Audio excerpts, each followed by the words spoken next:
أما بعد فأعوذ بالله من الشيطان الرجيم. بسم الله الرحمن الرحيم.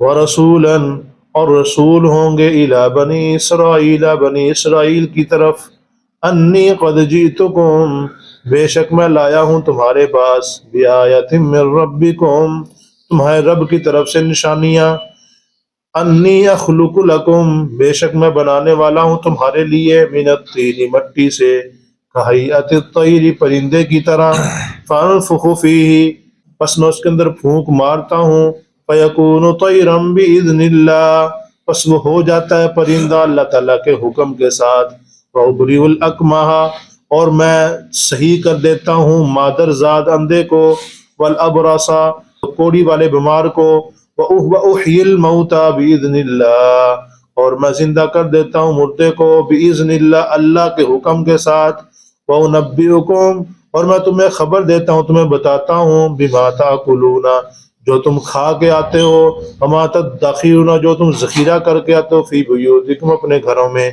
إِنَّ فِي ذَلِكَ لَآيَةً لَكُمْ، بے شک اس میں البتہ نشانی ہے، لکم، تمہارے لیے، ان کنتم مؤمنین، اگر تم ہو ایمان لانے والے۔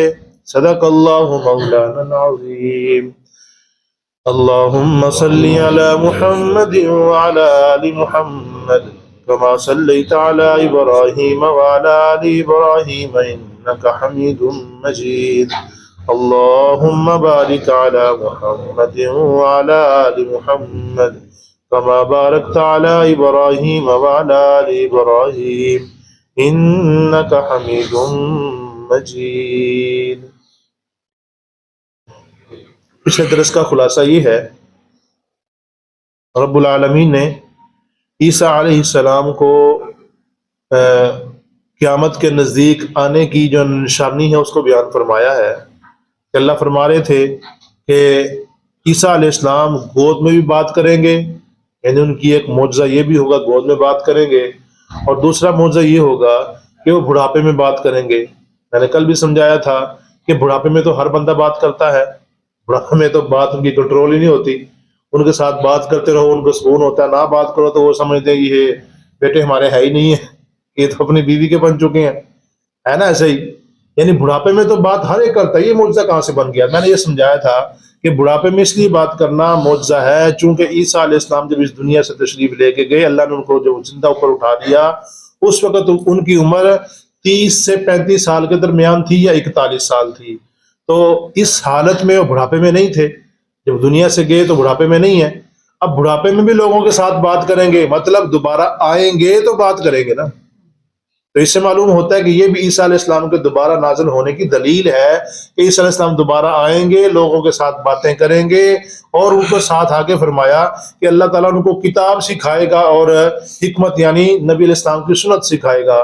تو نبی علیہ السلام کی سنت سکھانا اور کتاب یعنی قرآن کریم سکھانا یہ اسی وقت ہوگا جب دوبارہ تشریف لائیں۔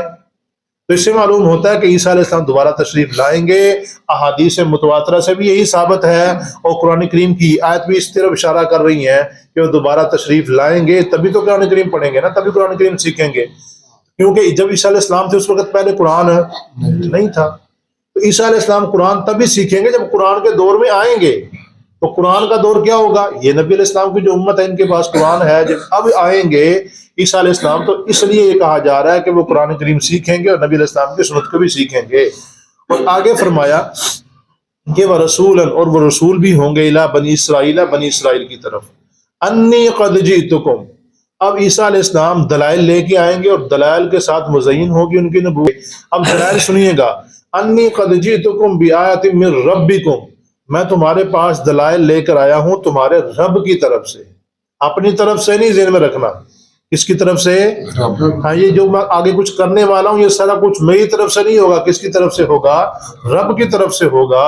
اور وہ کیا ہے؟ انی اخلق لکم من الطین، بے شک میں تمہارے لیے بناتا ہوں مٹی سے پرندے کی طرح ایک شکل بنا دیتا ہوں، اس کے بعد کیا کرتا ہوں؟ فانفخ فیہ، میں اس کے اندر پھونک مارتا ہوں، فیکون طیرا، تو پرندہ بن جاتا ہے، باذن اللہ، کس کے حکم سے؟ میرا اس میں کوئی اختیار نہیں، اختیار سارے کس کے ہیں اس میں؟ اللہ کے۔ اب ایک بات وضاحت کرنا چاہتا ہوں تاکہ آپ کے ذہن میں بات پکی بیٹھ جائے۔ جو معجزہ ہوتا ہے نا معجزہ اس کے اندر اختیار بھی اللہ کا ہوتا ہے، اور یعنی خالق بھی اللہ ہوتا ہے، فاعل بھی اللہ ہوتا ہے۔ خالق بھی اللہ ہے اور فاعل بھی، مطلب اس کا خالق جو چیز کو بناتا ہے، یعنی معجزے کو بنانے والا بھی کون ہے؟ اللہ، اور معجزے کو کرنے والا بھی، معجزہ ظاہر کرنے والا بھی کون ہے؟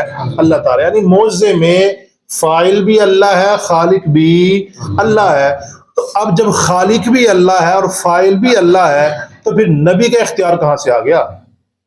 تو بات سمجھ میں کو نہیں آئی۔ اور عیسائیوں کا یہ ذہن تھا، عیسائیوں جو میں نے کہا تھا کہ یہ 82 آیتیں شروع والی، جو نجران کے عیسائی آئے تھے انہوں نے مناظرے میں پیش جو نا مناظرہ کیا تھا نبی علیہ السلام کے ساتھ، تو اسی وقت یہ 82-84 آیتیں اتری تھی۔ اس وقت نبی علیہ السلام نے ان کو وہ کہتے تھے، اعتراض ان کا یہ تھا کہ دیکھو جی عیسیٰ علیہ السلام ہاتھ سے پرندہ بناتے، پھونک مارتے پرندہ بن جاتا، معلوم ہوتا ہے کہ وہ ان کے پاس اختیار تھے، معلوم ہوتا ہے کہ بڑی کرنیوں والے تھے، بڑے اختیار تھے ان کے پاس کہ مٹی سے پرندہ بنا کے اس کو بالکل جاندار پرندہ بنا دیا کرتے تھے۔ اور پھر دوسرا کوڑ والے بیماری کو، مادرزاد اندھے کو ٹھیک کر دیا کرتے تھے۔ اور پھر دوسرا جو گھر میں کھا کے آتے یا گھر میں جو کچھ رکھ کے آتے وہ بھی سارا بتا دیا کرتے تھے۔ اس سے معلوم ہوتا ہے کہ عیسیٰ علیہ السلام عالم الغیب بھی تھے اور وہ ہر جگہ موجود بھی تھے، اور اس سے معلوم ہوتا ہے کہ وہ معبود بھی ہیں، الہ بھی ہیں۔ اس کا جواب دیا گیا کہ اصل میں معجزہ جو ہے وہ اس کا خالق بھی اللہ ہوتا ہے، فاعل بھی۔ اب اس بات کو ذرا سمجھیے گا، ایک ہوتی ہے وہ چیز جو عاجز کرنے والی ہوتی ہے۔ مثال کے طور پہ نبی علیہ السلام کو معجزہ عطا کیا کہ چاند کو 2 ٹکڑے کیا، چاند کو کیا کہ نبی علیہ السلام نے 2 ٹکڑے کیا۔ اب چاند کی طرف کس سے اشارہ کیا؟ ہاتھ سے، ایسے اشارہ کیا، چاند کیا ہو گیا؟ اب یہ اشارہ میں بھی کر سکتا ہوں نہیں کر سکتا؟ آپ بھی کر سکتے ہیں نہیں کر سکتے؟ تو یہ تو معجزہ نہ ہوا۔ معجزہ کیا ہے؟ چاند کا 2 ٹکڑے ہو جانا۔ معجزہ کیا ہے؟ چاند کا 2 ٹکڑے ہو جانا، یہ معجزہ ہے۔ ہاتھ کا اشارہ کرنا معجزہ نہیں ہے۔ اسی طرح عیسیٰ علیہ السلام پرندہ بنا رہے ہیں، پرندہ تو آپ نہیں بنا سکتے، بلا مٹی کا پرندہ انسان بنا سکتے ہیں، کوئی مسئلہ نہیں، اس میں کوئی مشکل نہیں ہے۔ پرندہ جیسے مرضی اس کو جس شکل میں مرضی بنا سکتے ہیں۔ آپ جائیں بازار میں آپ کو ہر شکل کی چیز مل جائے گی۔ مطلب یہ ہے کہ اس شکل کی بنا لینا انسانوں کے بس میں ہے، تو پھر معجزہ نہ ہوا۔ وہ پرندہ ہاتھ سے بنا لینا معجزہ نہیں، معجزہ کیا ہے؟ اس مٹی کے اندر زندگی پیدا کر دینا۔ جو ہاتھ سے پرندہ بنایا تھا اس پرندے کو کیا کر دینا؟ اس مٹی کو کیا کر دینا؟ تھوڑا سا بولنے کے مجھے پتہ لگا آپ وہ سمجھ آ رہی ہے، خالی ہوائی بات نہیں نہ ہو رہا ہے۔ کیا کر رہی ہیں وہ مٹی کو زندگی بخش دینا، یہ کیا ہے؟ معجزہ۔ مٹی کو کیا کر دینا؟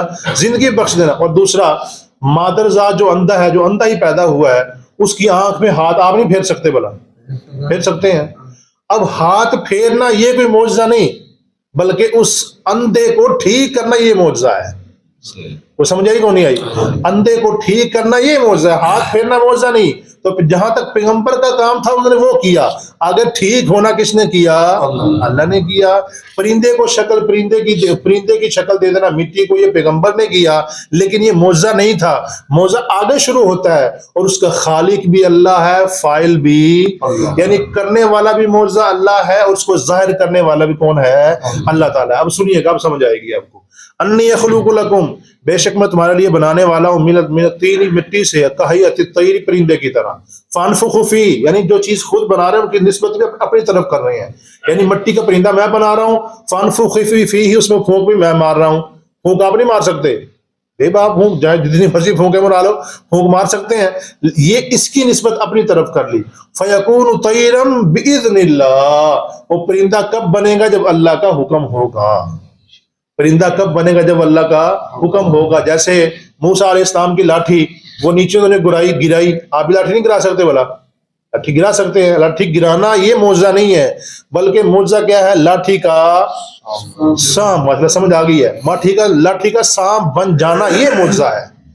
تو موسیٰ علیہ السلام جب دوبارہ ان کو کہا کہ اس کو ہاتھ لگاؤ ٹھیک ہو جائے گی، تو انہوں نے ہاتھ لگایا ڈرتے ڈرتے، پھر وہ جو ہے نا لاٹھی بن گئی۔ اب ہاتھ لگانا پیغمبر کا کام ہے، لاٹھی کو دوبارہ سانپ سے لاٹھی بنا دینا پھر کیا کام ہے؟ یہ اللہ تعالیٰ کا کام ہے۔ تو اس سے معلوم ہوتا ہے کہ پیغمبر کا جو ہاتھ پہ معجزہ ظاہر ہوتا ہے اس میں پیغمبر کا کسی قسم کا اختیار نہیں ہوتا۔ جب اختیار نہیں پیغمبر کا اس کے اندر، تو اس سے معلوم ہوتا ہے کہ پھر وہ معبود کہاں سے بن گئے؟ معبود تو وہ بنے جس کے پاس اختیار ہے۔ تو یہ ساری کے سارے اختیار کس کے پاس ہے؟ اللہ کے پاس۔ اللہ فرما رہے پرندہ جو بنا ہے وہ کس کے حکم سے بنا ہے؟ باذن اللہ، اللہ کے حکم سے بنا ہے، لا باذنی، میرے حکم سے نہیں بنا ہے. جو تم کہتے ہو کہ عیسیٰ علیہ السلام اللہ کے پیغمبر کے ساتھ ساتھ وہ معبود بھی ہیں, وہ اختیار بھی ان کے پاس ہے, تو اس سے معلوم ہو رہا ہے وہ کہہ رہے ہیں کس کے حکم سے ہو رہا تھا, اللہ کے حکم سے, میرے حکم سے نہیں ہو رہا تھا, لہذا میں معبود نہیں بن سکتا. وَأُبْرِئُ الْأَكْمَحَ, اور مادرزاد اندھے کو ٹھیک کر دیتا ہوں, وَالْأَبْرَصَ, اور کوڑی والے بیمارے کو ٹھیک کر دیتا ہوں, وَأُحْيِي الْمَوْتَى بِإِذْنِ اللَّهِ, اور مردے کو زندہ کر دیتا ہوں اللہ تعالیٰ کے حکم کے ساتھ. یعنی صرف میں اشارہ کرتا ہوں, زندہ کون کرتا ہے؟ سارا کچھ کرنے والا اللہ ہے. میرا کام صرف اشارہ کر, اور اشارہ ہر بندہ کر سکتا ہے. اشارہ کرنا معجزہ نہیں بلکہ مردے کو زندہ کرنا معجزہ ہے, مٹی کے اندر جان دینا معجزہ ہے. اور دوسرا وَأُنَبِّئُكُمْ, اور تمہیں خبر دیتا ہوں میں, بما, اس کی تأکلون, جو تم کھا کے آتے ہو, وَمَا تَدَّخِرُونَ, اور جو تم ذخیرہ کر کے آتے ہو, فی بیوتکم, اپنے گھروں میں, اس کو تمہیں بتا دیتا ہوں کہ تم یہ کھا کے یہ چھوڑ کے آئے. یہ کیسے بتا رہا ہوں؟ اللہ کے حکم سے, میرا اس کے اندر کوئی اختیار نہیں ہے. ان فی ذلک لآیۃ لکم, بے شک اس میں تمہارے لیے البتہ نشانی ہے. ان کنتم, اگر تم ایمان لانا چاہتے ہو, اگر تم ایمان کی طرف آنا چاہتے ہو تو تمہیں دلائل کو دیکھ لیا ہے, ان دلائل کی طرف غور و فکر کرو. اتنا بڑا اختیار والی ذات صرف اللہ کی ہے. جب اللہ کی ذات اتنی اختیاروں والی ہے تو پھر عبادت کے لائق بھی کون ہے؟ اللہ.